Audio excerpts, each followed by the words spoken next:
Hello, ladies and gentlemen. Welcome to I Like Pie Gaming, and today we are playing Swag and Sorcery. And it is a game by Tiny Build, the ones that have brought us such great games as Graveyard Keeper. And I think it was Hello Neighbor. Yeah.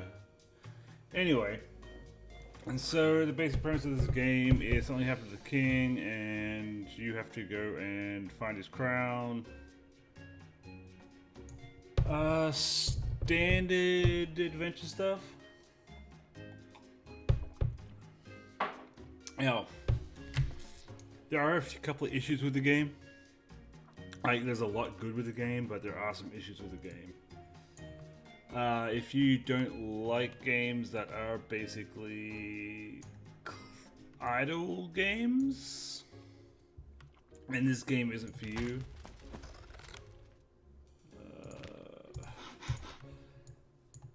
If you like games where you are in total control, this game really isn't for you. 1200 gold. But if you like games that you can put on and then oh, excuse me, and then go and find or go and do something else. A lot of the times when I'm playing this, I am doing other things, and I basically have this running on the second window. Like the other day, I was getting stuff ready, filling out paperwork for school, had this playing, had no issues. This is basically the adventure part. It is a side-scrolling. You can do very little. Like, you can cast the spells. I don't have any mana at the moment. But you can cast some spells to help them get along. But for the most part, the computer will do it itself. It is mostly a game about collecting stuff. And then you use the collected stuff to make other stuff, to make better stuff, to upgrade stuff, to make better armors. So for the most part, it's a basic game.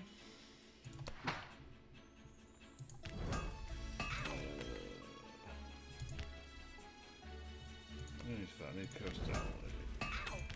Coast in good. To craft stuff, you put in the queue, put somebody in the building, and they will craft it. And then you use that to... Right, just need 2 more of them for that. And solid root.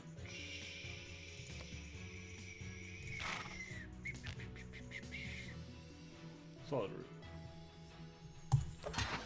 So, as you progress, you defeat a boss in each world, so to say, and then that'll open up the next one until you finally get to the final boss. As you go through each one, it puts you closer and closer to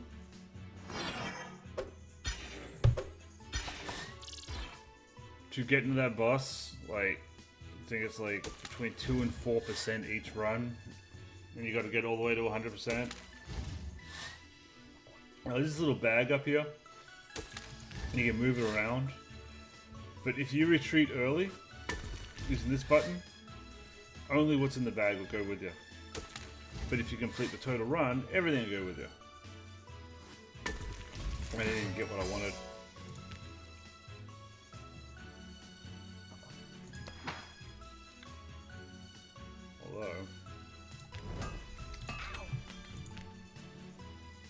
For that. Enveloping chitin. Ooh, where do I get them from?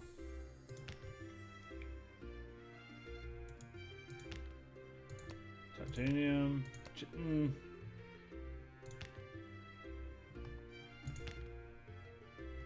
Oh yeah, that must come from here.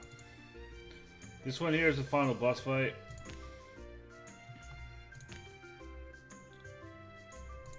Actually, There it is. So a lot of the things that you'll pick up, you have to combine with other things to make them into more refined stuff.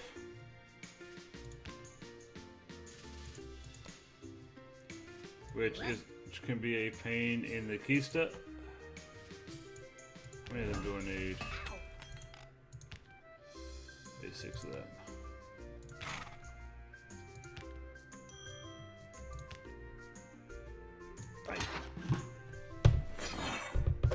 But yeah, so this is basically the game.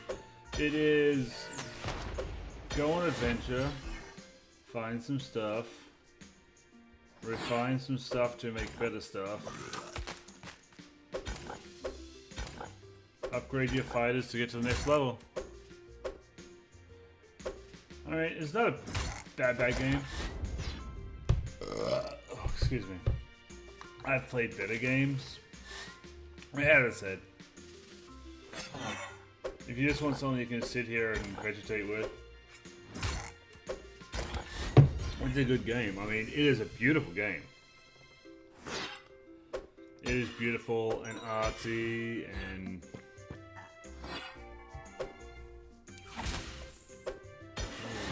I might get a chitin from there. But with finding stuff, it is all so random. Like, it is basically ridiculous. Oh, Hammer of Justice. It can basically be ridiculous just waiting to find stuff. I was trying to do something, I think it was for the gun there. I needed something and it took me like half an hour of running these little dungeons to get it. So it can be very repetitive.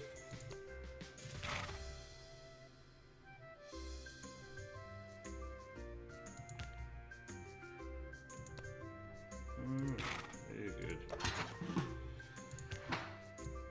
But you can send them off and you can be doing other things, which is the...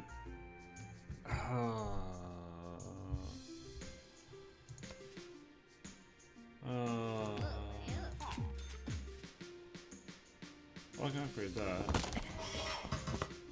See, the more you upgrade buildings, the more... Like, this is basically a shop to buy stuff.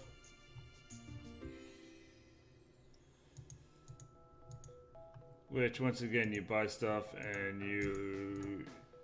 Ooh. Snowman hat. But anyway, so you can buy the plans, stick into the thing. Oh god. Take the jellies. Take the jellies! So you'll see now I got the jellies because I put the bag on the jellies. But that's one of the other problems here is if you're over... Oh, bugger off. If you're over here dealing with stuff,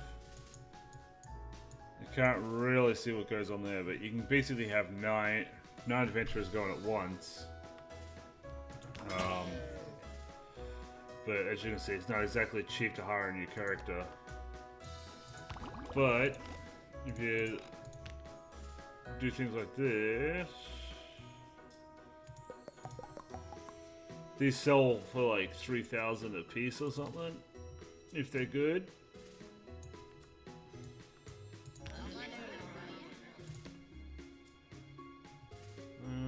Don't do this.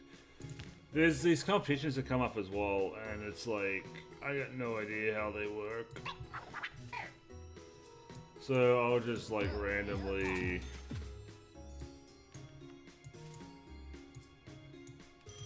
throw them in there. Say sand. And then they're like little, like, I don't know, dress up competitions or something. I don't know. It's hard to tell what they want in this because, I mean, the characters... the characters. But you basically get little reputation points and money and stuff like that. But so if I was gonna give this game a rating out of 5, I'd probably give it a 3, but I only give it a 3 just because it's basically an idle game.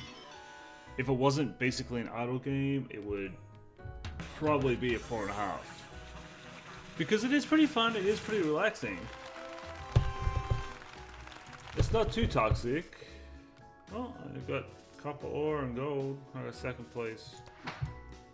It's not too toxic a game. It does get really repetitive. But with that, ladies and gentlemen, I'm going to let you go. If you'd like to see, make sure you hit the like button, hit the subscribe button. Have a great day.